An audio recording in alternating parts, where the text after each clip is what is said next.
Hello, everyone. I wanted to introduce my new work as the Mythbuster. When I first got on the spiritual path, one of my favourite sayings was one by Marcus Aurelius, the Roman emperor. Your life is what your thoughts make it. And that really resonated with me, but I'm going to admit to you now, I didn't actually understand it. Now that might sound a bit, what? But I've learned in life that you can understand something logically, but it's not until it becomes your heart truth that you really do understand what you've taken on board. Your life is what your thoughts make it. Our thoughts drive absolutely everything about us. You'll see a cat coming in a minute. Our life is literally guided by every single thought we have. If you have a happy thought, you feel better. If you have a sad thought, you feel worse. All very basic. We all know it. But how many of us take any notice of that? How many of us ever stop to think also that our mind is 10% conscious, we know what we're thinking, 90% subconscious, we don't know what we're thinking.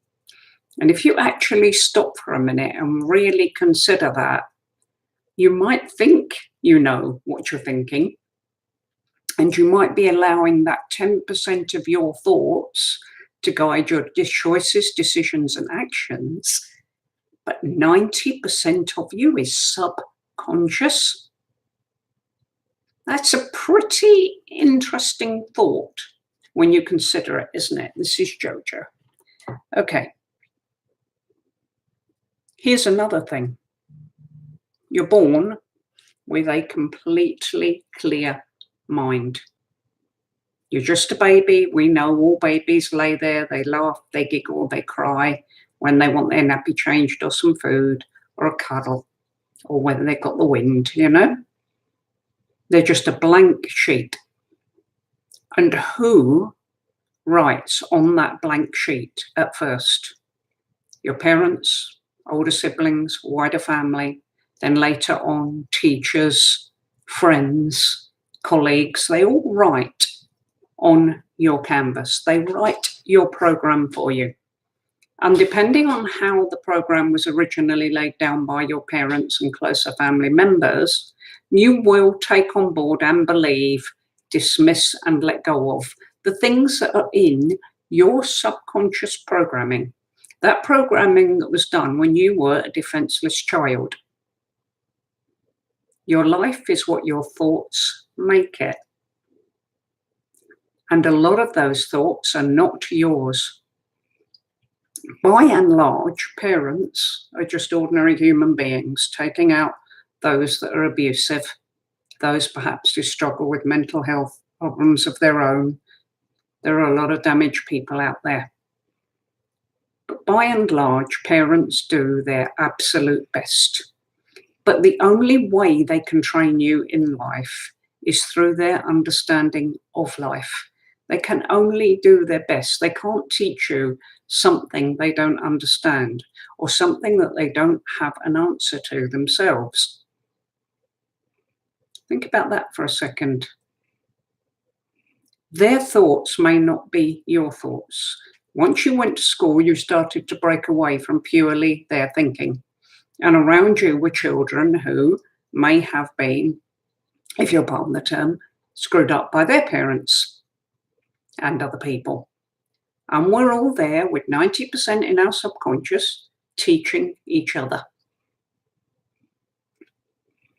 Your life is what whose thoughts make it. My saving grace when I was as broken as it was possible for me to be, I can tell you there was no area of my life that was working well. In fact, I'd become so low, so depressed, so obsessed with the awful way that I was feeling, that is the reason that I have this little girl today. Because many years ago, I got her predecessors in 1984 to make something in my life more important than me. Something I needed to get up for in the morning, something that would depend on me. something that I could give love to, something I could care about. And it really worked. It started to drag me out of what I right now realise was quite serious depression. Then, at that same time, I asked my friend who was a hypnotherapist if he would try and help me. Because when he was studying hypnotherapy, I was one of his guinea pigs to see if I could be hypnotized, see if he could help me solve a problem that I had. It worked perfectly to this day. Over 35 years later, what he helped me with that day is still in place and it still works, which is magnificent.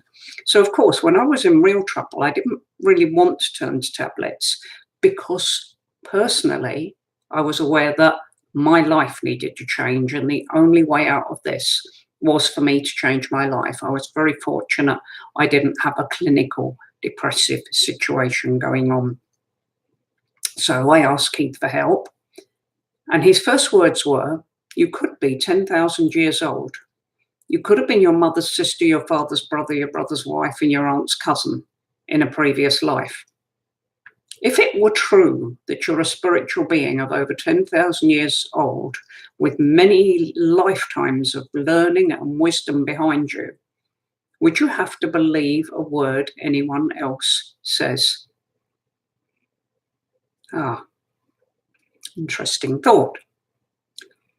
Moreover, would you have to believe what people say you are? Or could you reach back into that spiritual wisdom gained in lifetimes and decide for yourself who you are?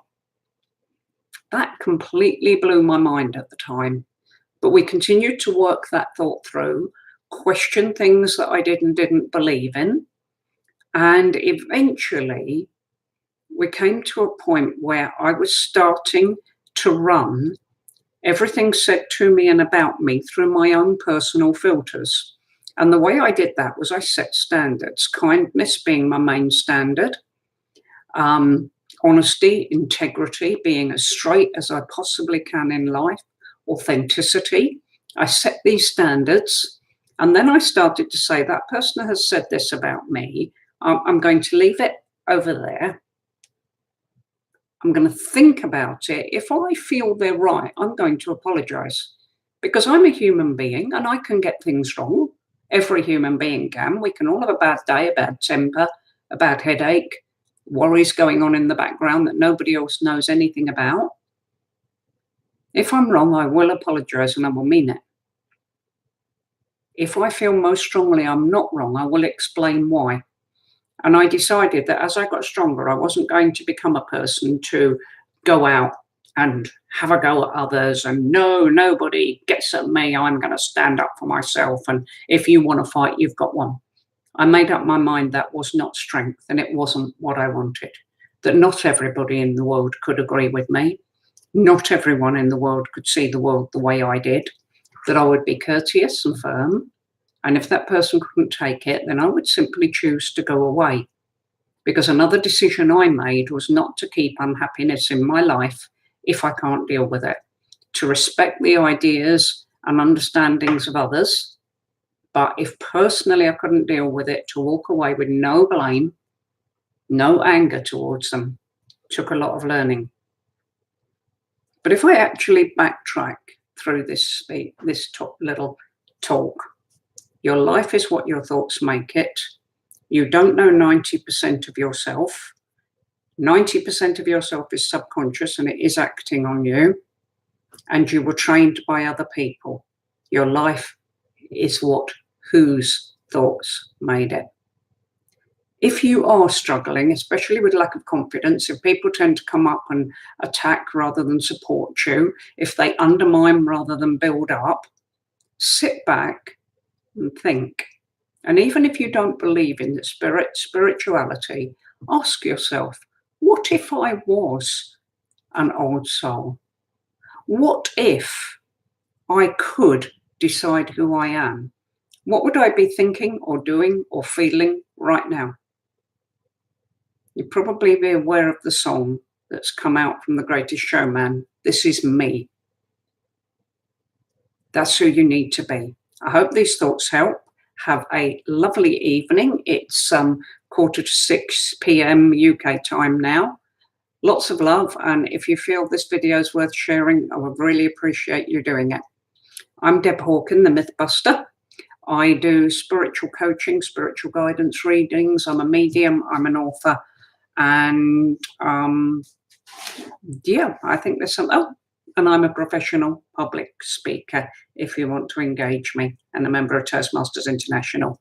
So there you go. Have a great evening. I hope your day is as happy as it's possible to be.